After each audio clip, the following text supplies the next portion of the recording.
할렐루야.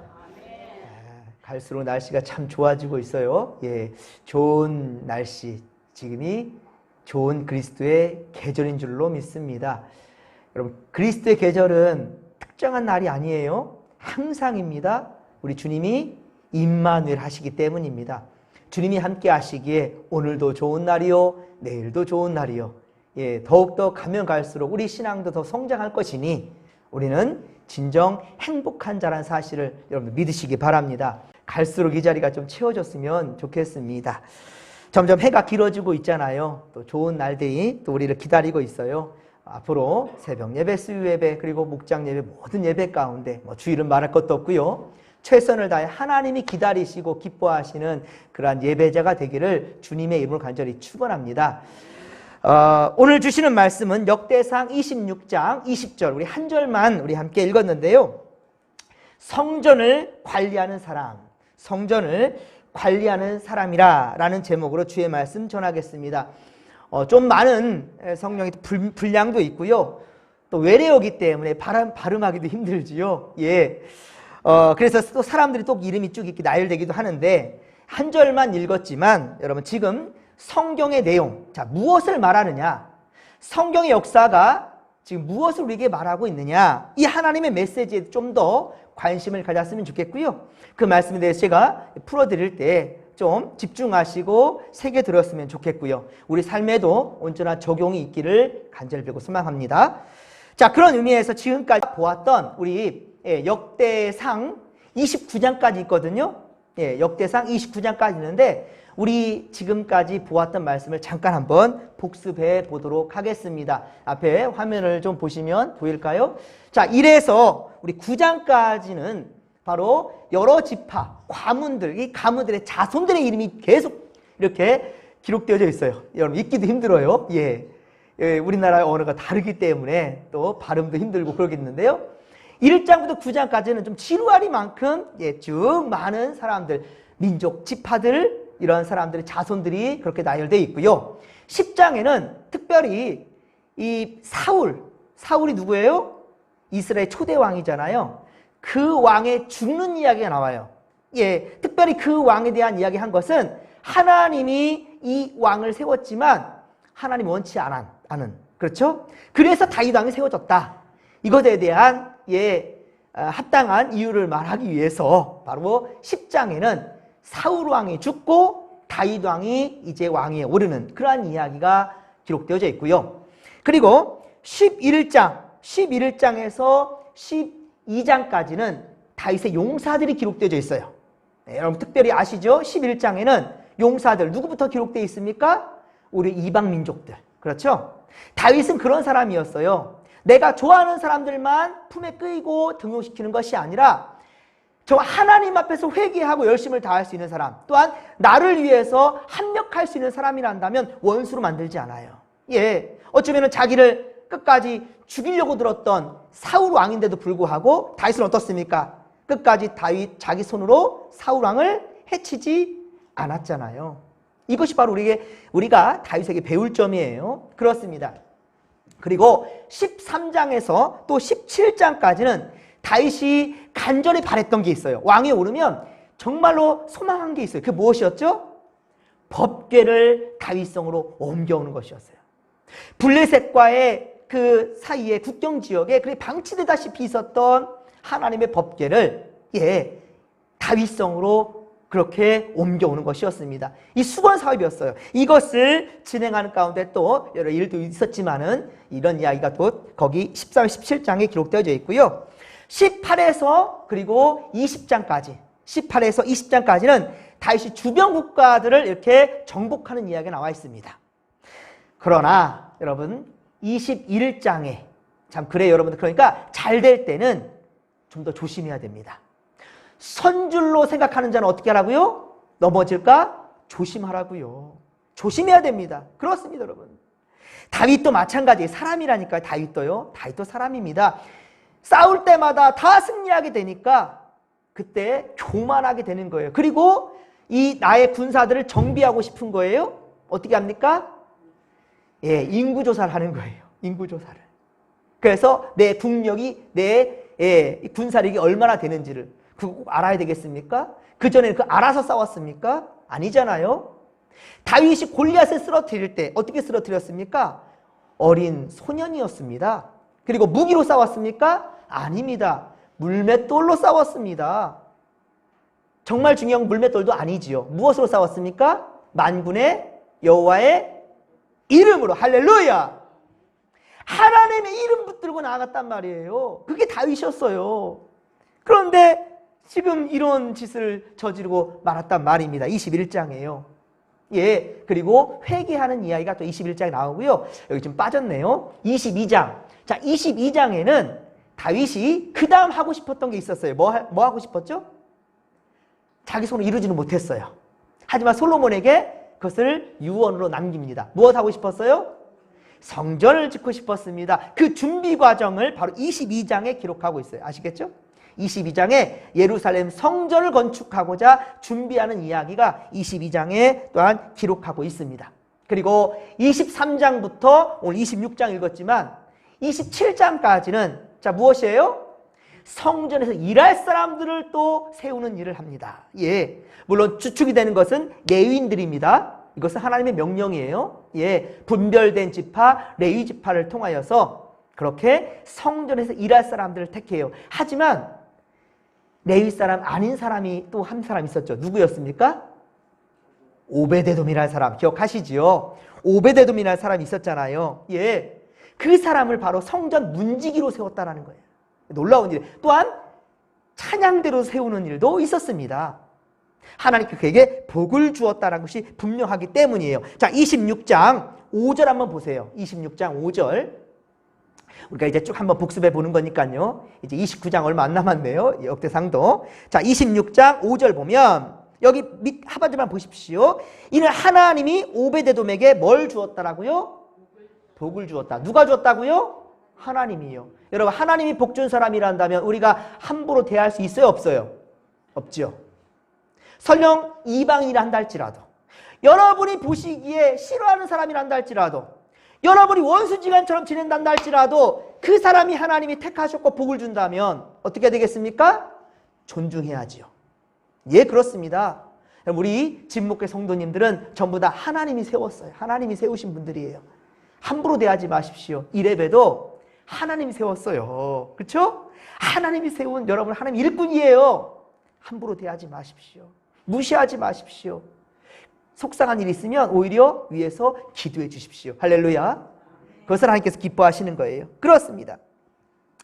여러분, 오늘 본문에는 성전 곡간을 맡은 사람을 세우는 이야기가 기록되어져 있습니다. 그런데 여러분, 성전 문지기로 세움받은 두 부류, 자 우리 다시 한번 봐요. 역대상 26장 1절 두 부류가 있습니다.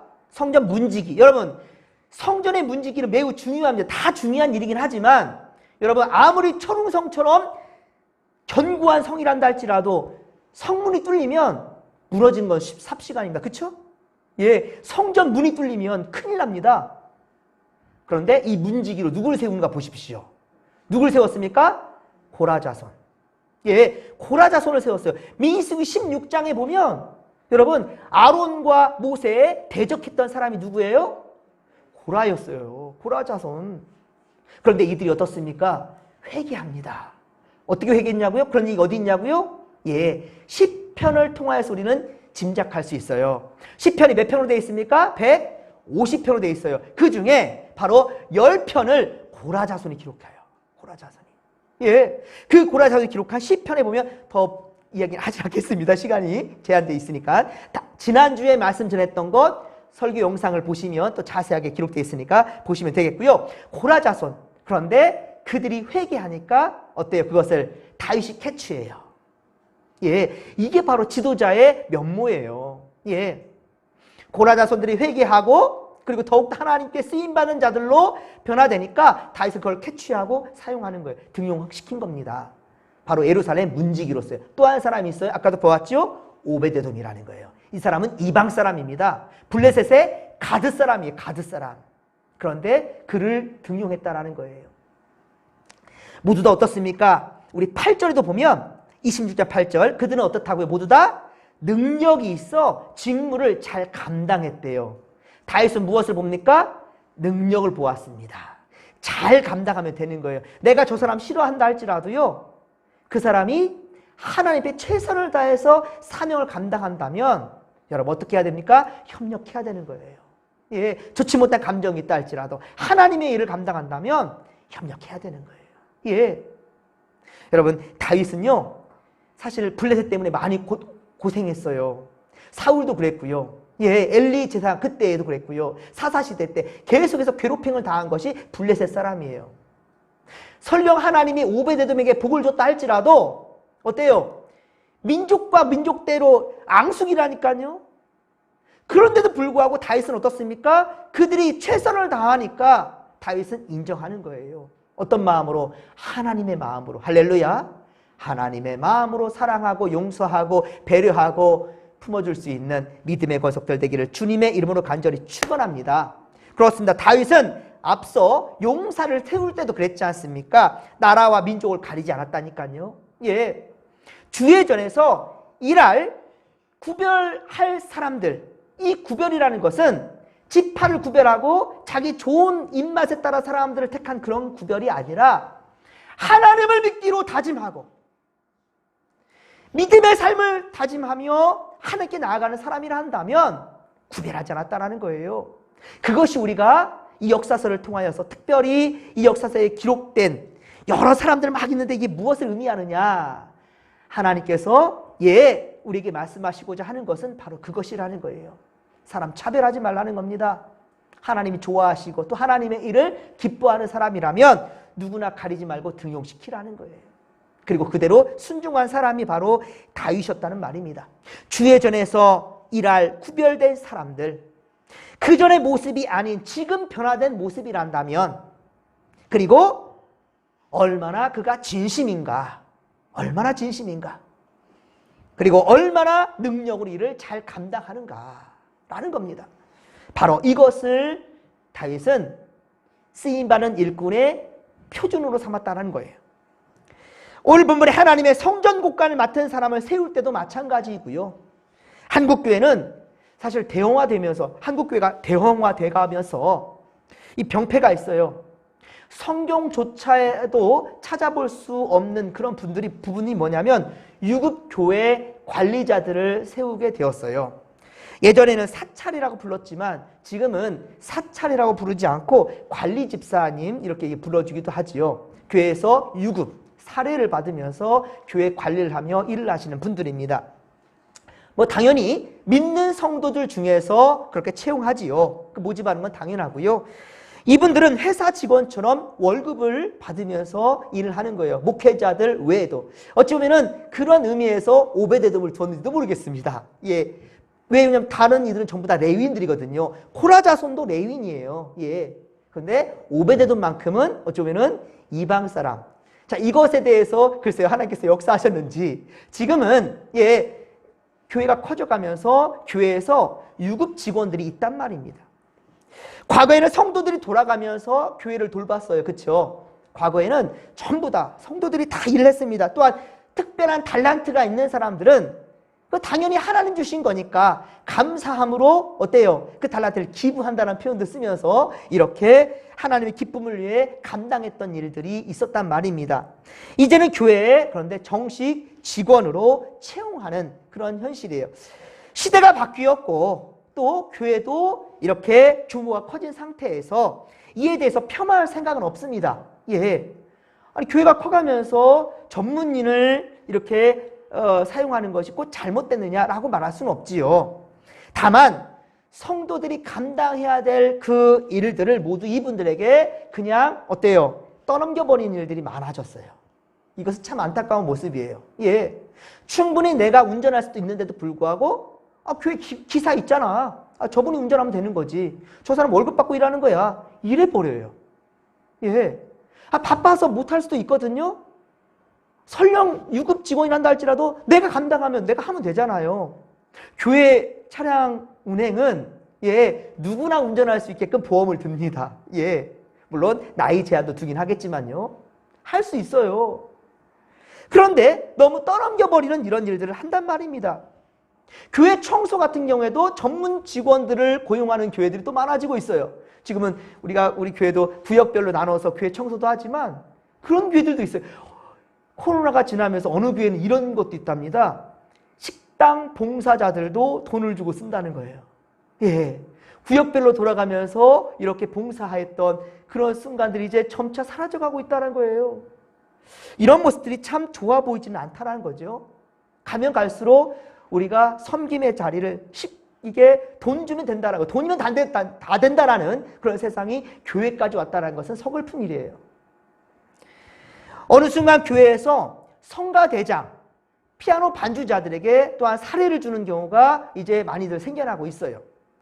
그러나 만일 성전에서 일하는 것에 대해서 대가 주는 것에 당연하게 생각한다면 찬양 지휘자와 반주자 유급으로 한다면 성가 대원들도 다 줘야지요. 그 똑같은 시간에 와서 수고하는데, 물론 지도자는 있지만 모두 다 같은 수고를 하잖아요. 그뿐입니까? 아침 일찍부터 자기 예배 드리고 또 교회 학교 교사로 반사로 이렇게 수고하는 분들 있잖아요. 다 사례비 줘야지요. 예. 또 식당에서 봉사하시는 분들 다 유급 줘야지요. 다 사례 줘야 되고, 목장 식구들 인도하는 목자들 얼마나 고생이 많습니까? 목자들 다도 사례 줘야지요. 예. 이게 좋은 모습입니까? 자원하는 심령 내게 달라고 다윗이 그렇게 고백했는데, 그럼 우리 교회는 갈수록 자원하는 마음 없어지는 거예요. 은혜로 섬기는 것은 없어지는 거예요. 일을 했다 하면 무조건 머니, 돈 달라, 이게 되는 거예요. 이런 세상 정말 우리 한국교회 가서는 안 될 줄 믿습니다. 물론 교회에 상주하는, 아까 말씀드렸던 오직 교회에 이 관리하는 집사님들이 있어요. 다른 직장 없고 이것만을 위해서 일하시는 분들이 있단 말입니다. 그런 부분들까지 싸잡아서 얘기하는 건 아닙니다. 다른 일들을 겸하지 않고 전문적으로 사명을 감당한 분들이 있는데 너무 떠넘기면 안 된다는 것이지요. 저는 노예 모임 때에도 저는 그렇습니다. 저만 좀 이런 생각해서 좀 참 함께하는 그런 목사님들 생각이 없어서 그게 안타까운 부분이 있는데, 앞으로 가면 갈수록 더 그런 것 같아요. 노예에서도 어떤 모임이 있으면 그냥 다 사례를 줘야 되는 게 당연하게 되어 있고, 교회에 직분자를 세운 거 얼마나 경사일입니까? 하나님의 일꾼을 세우는데 안수집사요, 장로요, 권사님들 세우고 목사님 임직하는데, 그런데 순서 맡은 사람들 다 또 봉투를 주는 그런 세상이 되거든요. 정말 가슴이 아파요. 저는 그래서 받은 사례 있으면 바로 봉투에 그 헌금 한번 넣고 옵니다. 저는. 우리 김성찬 님도 그런다 하더라고요. 예전에 그 교회 노예 일할 때. 정말 그래요. 아니, 교회에서 사례 받고 있는데 굳이 또 그 대가를 받을 이유가 뭐가 있지요? 그리고 간혹 받게 되면은 그래도 그에 대해서 좀 눈치 주실 때는 교회 차 기름 넣어버려요, 그냥. 어차피 하나님이 일을 하는 거니까. 대가를 바란다는 것, 여기에 우리가 타협하면 안 되는 거예요. 타협하면 안 됩니다. 여러분, 정말 그렇습니다. 우리가 하나님의 일을 하면서 오히려 쓰임받는 것에 대해서 감사할 줄 알고, 그리고 다른 이들도 많은데 특별히 나를 구별해서 나를 쓴다라는 것에 대해서 정말로 감격해할 수 있는 그런 믿음의 권속들 되기를 주님의 이름으로 간절히 축원합니다. 여러분, 교회의 이 성경의 가르침은 그래요. 성경의 가르침은 교회 봉사자들은 말 그대로 봉사자들입니다. 성경에서의 세움받은 자들은 전부 다 봉사자들이었어요. 봉사의 직분을 받은 자들. 그것도 세상과는 구별됩니다. 그렇죠? 세상 일이 아니에요. 하나님의 일, 성전에서 일하는 것이니 더욱더 신중을 기해야 되겠지요. 성도들의 또한 특별히 피와 땀이 서려 있잖아요. 정성이 들어있는 헌금이잖아요. 그래서 저는 사실 혼자 있을 때는 불 켜기도 참 죄송할 때가 참 많아요. 성도들은 아이고 목사님 추운데, 더운데 이러면서 키라 하는데, 저 더우면 그렇죠. 근데 그때마다 기도하게 돼요, 당연히. 특히나 우리 교회 재정적으로 어려울 때 더더군다나. 하나님의 재정, 하나님의 것을 더욱더 투명하고 그렇게 분명하게 그렇게 지출되고 아껴야 된다는 것이죠. 그리고 교회 직분자들은 이런 마음 가져야 됩니다. 내가 잘나서 내가 택함 받은 것이고, 내가 택해서 이 교회에 나온 것이고, 내가 이 교회를 택했고 내가 잘하니까 하는 거야 라는 생각들 절대로 해서는 안 되는 거예요. 그리고 사람에 의해서 세움받았다. 목사님이 세웠으니까 내가 장로 되고 안수 집사 되고 권사 되고 집사 된 거 아니냐? 목사님이 세운 거지 뭐. 이런 생각들 안 되는 겁니다, 여러분들. 여러분, 분명한 것은요, 이 직분을 그렇게 쉽게 생각하는 거예요. 내가 택한 직분이고 사람이 줬다라고 생각하니까 이 직분을 쉽게 생각해서 놓기도 쉽게 놓아요. 그리고 다른 사람 직분 받으면 되게 쉽게 생각하고 무시하기도 하고요. 저 사람이 뭐가 잘나다고 집사 되냐? 뭐가 잘나도 장로 되고 권사 되는 거야? 이렇게 무시하는 거예요. 세상에 하나님이 세웠는데 어찌 감히 그럴 수 있습니까? 다윗이 그랬다니까요. 사울왕이 나를 죽이려고 하는데도 다윗은 하나님께 기름 부음 받은 자를 내가 함부로 대할 수 없다. 이게 다윗의 믿음이었다라니까요. 그러니까 지금까지도 하나님께 다윗은 칭찬받는 거고 많은 사람 입에 오르내리는 거예요. 그렇습니다, 여러분. 작은 일이든 큰 일이든, 여러분, 작은 일이든 큰 일이든 교회에서 감당하는 그 일들은 아무나 함부로 할 수 없는 고유 영역이라는 것을 명심하시기 바랍니다. 나를 구별하여 세웠다라는 것에 먼저 감사하십시오. 할렐루야. 감사하십시오. 무슨 일을 하든지 간에, 아이쿠야 오늘도 나만 일하네, 나만 청소하네, 자 오늘 지금 청소 시간인데 아무도 지금 다 장난하고 이 얘기하고 놀고 있는데 나는 청소하는데 지금 뭐 하는 사람들이야? 안 된다는 거예요. 내가 직분 감당하는 것에 감사하고 그 일을 감당하면 되는 거예요. 예. 그리고 이쁜 말로 하면 되죠. 함께하면 더 좋을 것 같은데, 함께하면 더 빨리 할 것 같은데, 함께하면 하나님 기뻐하실 것 같은데 같이 합시다. 좋은 말로 하면 되는데 당신 뭐야? 집사가 말이야, 권사가 말이야, 이러면 안 된다는 거죠. 예. 이쁜 말로 함께 동기부여를 하면서 권면하면서 그렇게 갈 수 있는 건강한 교회, 진목교회 되기를 주님의 이름 간절히 축원합니다. 또한 이런 마음의 자세로 다른 일꾼들도 바라봐야 되는 거예요. 다른 일꾼들도. 내 지금 삶의 모습만이 아니라 다른 일꾼들도 그렇게 바라볼 수 있는, 그럴 때 우리는 어떻습니까? 서로를 존중할 수 있는 겁니다. 서로를 존중해 줄 수 있어요. 그리고 감사할 수 있는 겁니다. 우리 교사들 볼 때도 정말 고맙습니다. 아유 감사합니다. 우리 진목교회 다음이 당신들 때문에 있는 거요. 이런 말들. 예. 사랑하는 성도 여러분, 우리 모두는 하나님께서 특별한 사람으로 불러주셨다라는 것. 그래서 소명이라 그러는 거예요. 소명이라 불러주셨다라는 겁니다. 이 소명의식을 절대로 잊지 않기를 바랍니다. 그리고 사명이라, 이 일은 하나님이 기뻐하시니까 내가 감당하는 것이다 라는 것이죠. 감사로 사명 잘 감당할 수 있는 믿음의 권속들이 다 되시기를 주님의 이름으로 간절히 축원합니다. 축원합니다. 좋으신 하나님 감사합니다. 이 시간도 우리를 사명자로 소명으로 불러주시니 감사합니다. 하나님 일꾼으로 택함받아 싸우니 주여 나도 이 일을 온전히 믿음으로 감당할 것이고, 또한 우리와 함께하는 일꾼들도 서로 존중하고 존대하며 하나님께 부름받은 일꾼이오니 하나님 아버지 더욱더 칭찬해주고 권면해주고 기뻐해주고 함께 갈 수 있는 우리가 되게 하여 주옵소서. 합력하여 선을 이루는 믿음의 권속들이 다 되게 하여 주옵소서. 감사를 드릴 때 거룩하신 예수님의 이름으로 기도하옵나이다. 아멘.